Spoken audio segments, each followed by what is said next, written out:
Okay, now that we have covered our user stories, let's go to our UI design.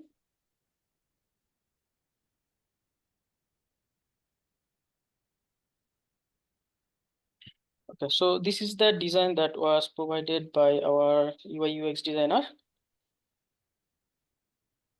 Okay, so as you can see, this is our homepage. We are going to cover our homepage in following crash course. But for this particular crash course, we are covering the user authentication. So, okay, as you can see, this is our simple login form with our header and our category drop down and our menus.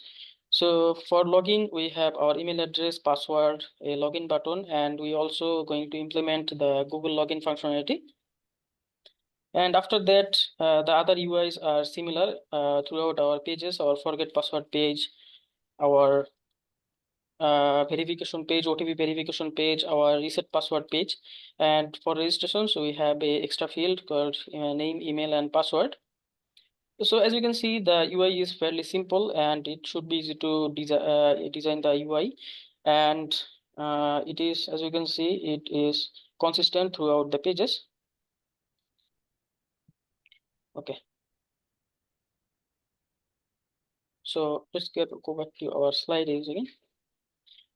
So after the UI design, let's explore our API endpoints. So the first one is going to be sign up. As you can see, it is going to be a post API.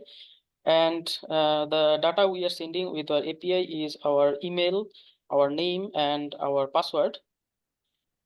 And you get the responses. If the response is successful, you get the 200 status code. And for bad request, you get 400 and 400 for not found. So the API request structure will going to be consistent with each API. And after that, you get the sign in. Okay, for sign in, it is also a post API and you send the password and email and the response structure is going to be same.